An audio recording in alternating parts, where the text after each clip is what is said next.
I remember when I was a kid, now this was a long time ago, if I want to know anything, I'd have to go to the library, study the subject, study the whole book to get the answer to any question that the school might ask me. That's what it was like back in the day. And if I wanted something, I had to go to the shop, which I had to walk, purchase the thing that I wanted it, and then bring it back home, and then there you go, I've got my goods. If I wanted to speak to a friend or be associated with someone, have a little day out or see loved ones, I'd have to walk to the house, knock on the door, wait to see if they're in, because they might not be in. And if they are, great. If they're not, well, it's tough, innit? I'd have to walk back home.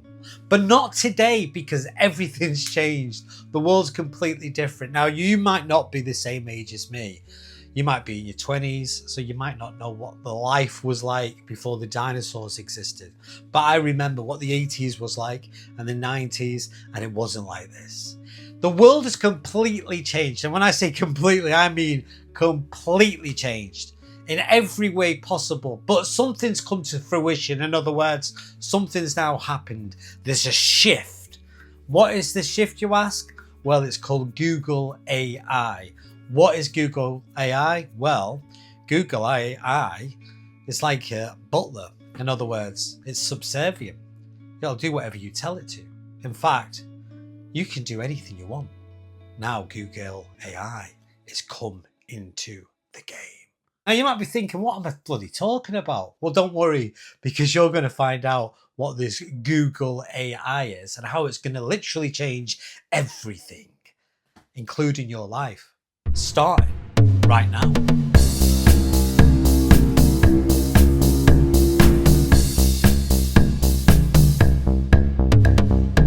Hi friends, welcome back to the channel. Today we're talking about something that honestly feels like it was pulled right out of a science fiction movie. You see, Google have just rolled out a new feature in their search engine, and it's called an agentic AI mode. What does that mean? Well, that's just sort of a fancy way of saying it's not AI that doesn't just give you the answers to things. What this actually does, it takes actions for you. That means it bloody does it for you. I'll give you an example. So instead of just asking Google, where's the best steak place to eat for me or near me? That's what you would do in Google. You would search and it'll give the answer.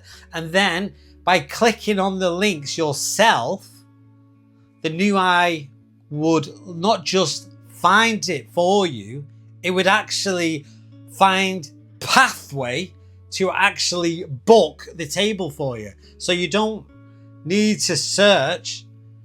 You tell it what you want and it'll bloody book the table. That's right, Google isn't just helping you search anymore, it's starting to live your life for you. That means you don't have to do anything anymore. It's going to do it for you. Right, let me give you an easy example to understand what I'm trying to explain here.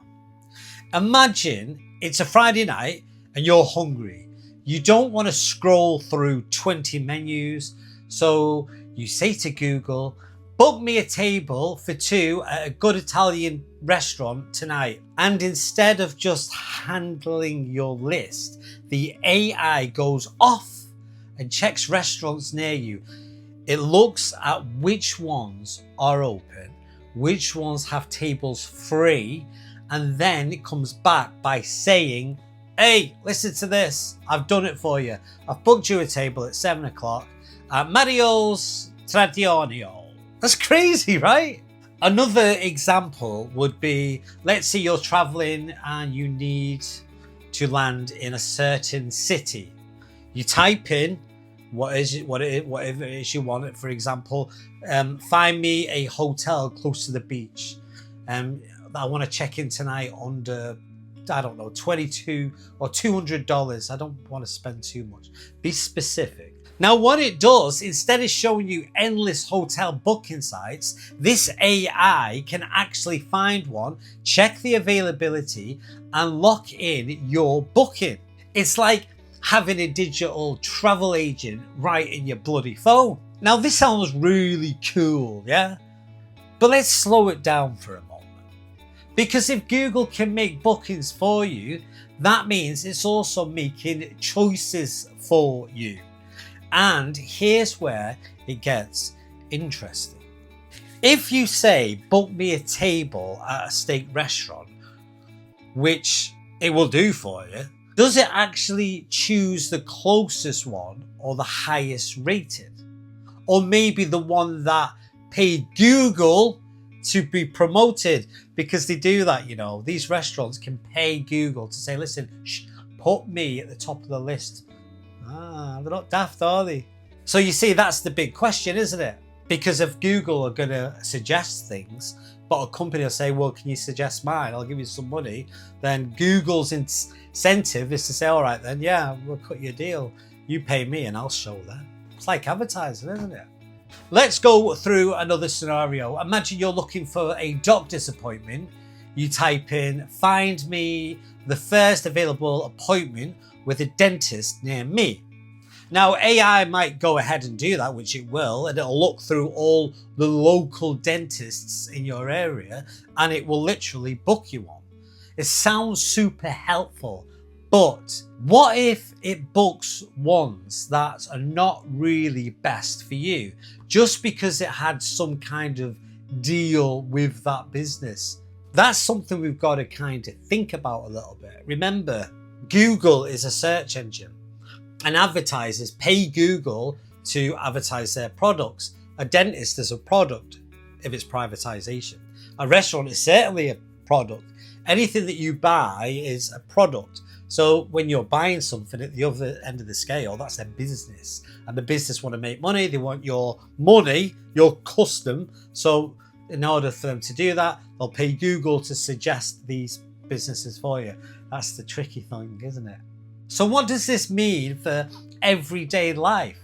Well, one positive side, it could save us tons, literally tons of time.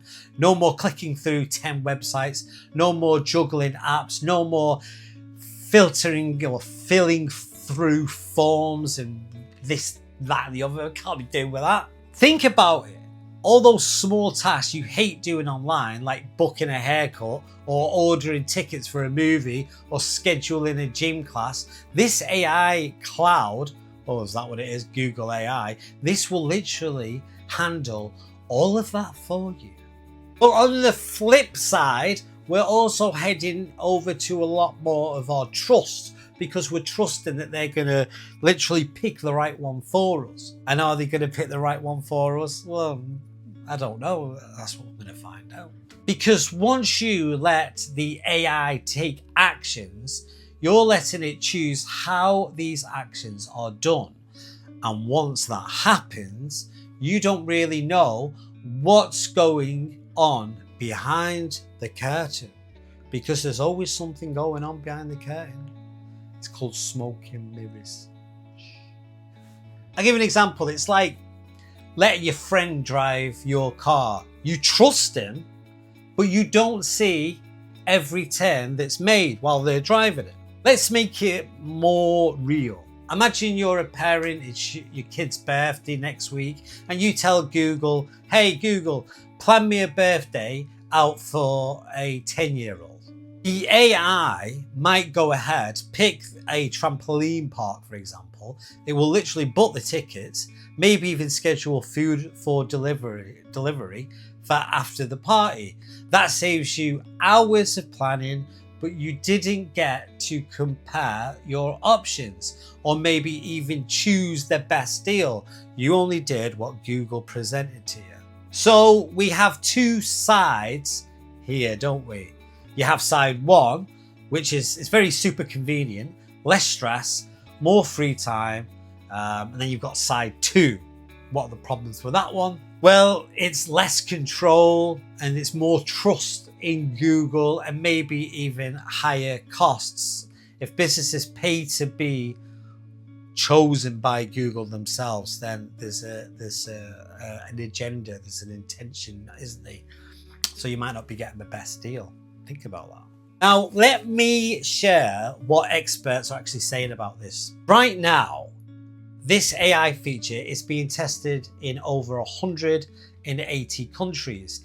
It's still early days, and not every action works perfectly, but the idea is very, very clear. Google wants its search engine to stop being a tool and start being an assistant. It's trying to keep up with that ChatGPT and all that stuff, isn't it? It's a race, and the race is on. An assistant that doesn't just find information, but does the job for you. So let's zoom out for a second. We're entering into a world where we might not need to type in long searches. We might just say, handle it for me, and the AI will do it. That's a huge shift, because search engines used to be like libraries. You'd ask a question and then it would give you a list of books. Now, it's not like saying, can you just go and read the books and tell me what to do? It'll bloody do it for you.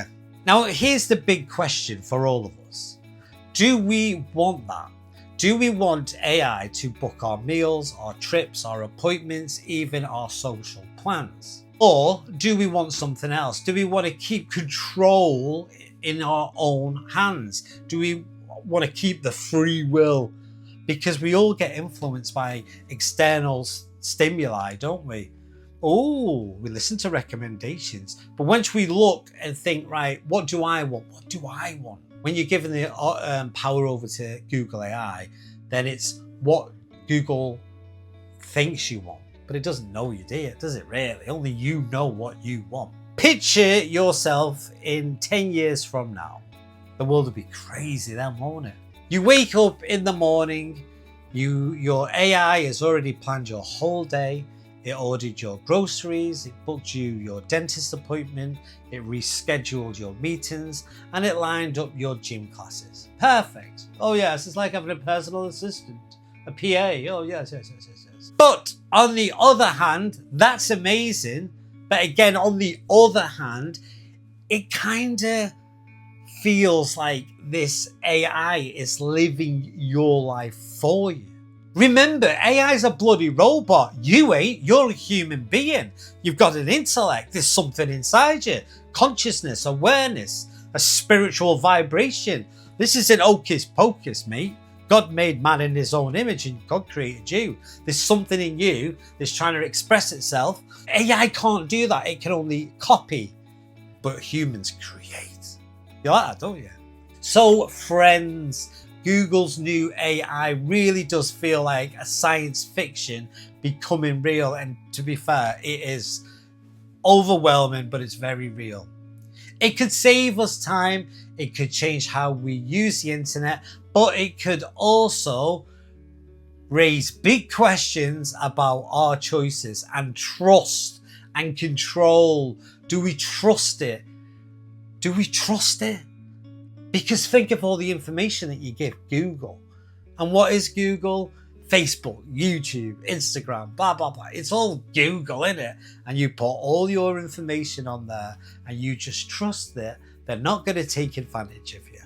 Why do we think that? Why have we got so much faith in a faceless company? You could say it's not a faceless company, it's Google. I say, well, what is Google? I say, well, it's Silicon Valley, the old program. I say, okay, well, what's that? I say, well, I don't know. Yeah, you don't. Neither do I. But you're going to find out. Not on this video, but on another video. What's behind the curtain? Because we have to know, don't we? We have to know who we're giving our information to, who we're allowing to trust.